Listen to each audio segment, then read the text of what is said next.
Hello there everyone and welcome to a new review on the channel. And today we are looking at a relatively new release, and that is Planetarium by Manu and Vanishing Ink. A very interesting reveal of a single playing card that I think a lot of people have been really liking, and one that a lot of people still want to maybe know a bit about, which is why I'm making this review. So let's not beat around the bush anymore, roll the intro and get straight into the review.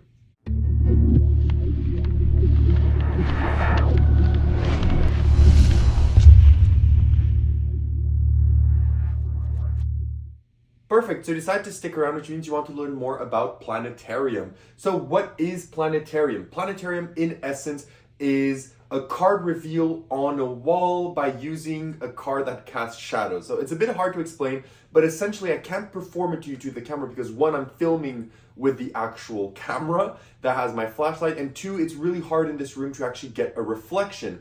But essentially, what would happen is a spectator shuffles the deck. You then proceed to have them select a card. They look at the card. You introduce your little slot with stars. You tell them about it. You ask them for their phone while they look and they inspect the slot. You then take the slot, open their camera, and put a projection of the stars on the wall. Then they can see little stars. And then as you maybe just shake the card, or you maybe just shake the phone, or maybe whatever you want to do, the projections of the star align to reveal their chosen card. That is essentially what Planetarium is. So now that you know what it is, let's talk about where you buy this, how much does it cost, and what do you get. So you can buy this directly from Vanishing Ink or from other associated retailers. I personally got mine from ALAKAZAM Magic, and it cost me around 35 Canadian dollars, which means that this is 24 USD, 24 or 25 USD for Planetarium. And what you get is this. So you're gonna get this little kind of pouch, and inside of this pouch you're gonna get a few things. One of them is, I can't show you one of them because it's part of the method, so we're gonna hide that. One of them is the instructional video. So you're gonna get an instructional card inside that's gonna lead you to a video that's around 25 minutes long that explains to you everything that you need to know about how to operate this, how it works, and every single little detail that you can do in terms of performance and how to make sure everything goes smoothly. Then you're also gonna get this, which is your Planetarium card that is gonna project the little stars or the little circles on the wall, depending on your presentation. It's made of plastic, so this should last. I mean, if you want to bend it, it probably will bend and snap, but I think with just minimal care and placing this, if you treat this as a credit card, as you would with a normal credit card, then this is going to last you basically a lifetime. And then additionally, what you get is you get an extra gimmick that you can either put on your phone, so you can do this hands off and just take out your phone and do it, or one that you're going to put on a spectator's phone that's going to use a bit of sleight of hand. But you get all of that, and they explain you how to use it and everything in between. Knowing that, what is the difficulty of Planetarium?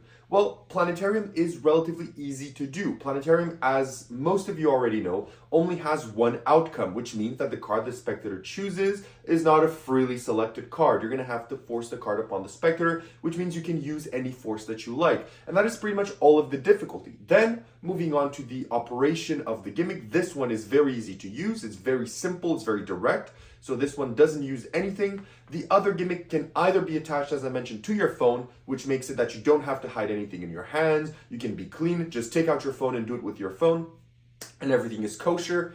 Or if you want to do it with a borrowed phone, it will require a bit more sleight of hand and a bit more kind of hiding out at a certain point, but nothing too difficult. You're not, palming something extremely big or something super suspicious.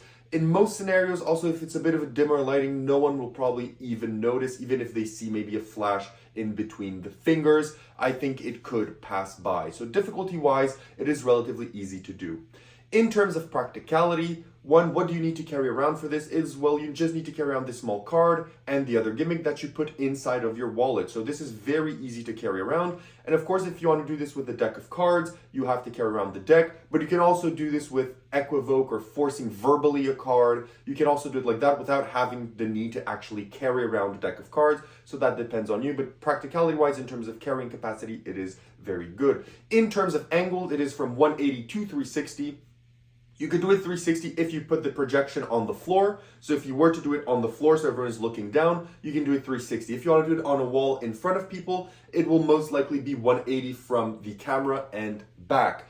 In terms of examinability, inspectability, this is fully inspectable and the phone is fully inspectable, and the only thing that would not be inspectable is out of the play and never really into play anyway. So there's really everything in play can be inspected by the spectator to their heart's content. They can even take this with their phone, try to play around with it for hours on end, and it will never ever show them the card that they chose ever without you actually doing it. In terms of repeatability, it always is the same card, so that is something that you need to keep in mind. It will always be locked to one card. In terms of table space, you don't need a table space, you don't need a table or anything. This can be done standing up, it can be done standing down. As long as you have a shadow, that is what you need the most. You need an environment where you can actually cast a shadow. So you're going to need not super bright lighting, but a bit maybe dimmer lighting, or find a place where you can maybe project something on the floor where there's going to be a bit less lighting for you to be able to do this. And the last thing that we're going to talk about is reset. The reset of this is pretty much instant. Moving on now to where to perform this. Where would you perform Planetarium? Planetarium is something that can be performed pretty much anywhere. I could see this performed even on stage or parlor. If you have a good camera and you find a very good place to project this, I think it would look incredible on camera. Everyone seeing the stars change. I think it would play great even in very big venues, as long as everyone can see it projected to them. If not, in close-up scenarios, walk-around scenarios, this will work very well. Even though it is the same card, I think it is still a very nice reveal. Having said all of that, let's wrap up this review by saying what are the positives and negatives of Planetarium. First, we're going to start out with the negatives. What are the negatives of Planetarium? And there's only two that I could find. One is the fact that there is only one card, which means that for the moment, I'm guessing this is one of the only things that everyone puts out there, is that if in the future, I feel there's the possibility having more reveals would be absolutely great. I think people would really, really love that, because people have seemed to really like this effect. So I think having maybe those extra reveals being put out there could be beneficial, but for now, there is only one reveal possible. And the second thing is, depending on your venues and depending on where you are when you perform this, you will not necessarily be able to get a shadow all of the time. So if you perform in super well-lit wedding receptions, it will be a bit harder for you to get a place where you can cast this to be very beautiful and to be very visual. So that is something you need to take in mind. In terms of the positives, one, it is very well produced. The instructions are good. The product is good. The method is absolutely ingenious. The reveal of the card is very beautiful. It's easy to do. It's practical.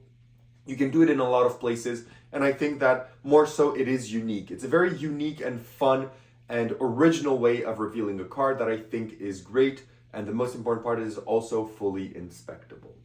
Having said all of this, would I recommend Planetarium, and what do I give it out of 10? Would I recommend Planetarium? And my answer is yes. If you want a unique and original reveal of a card, I think for the price this will do it for you, and it will be something that you will very much enjoy using.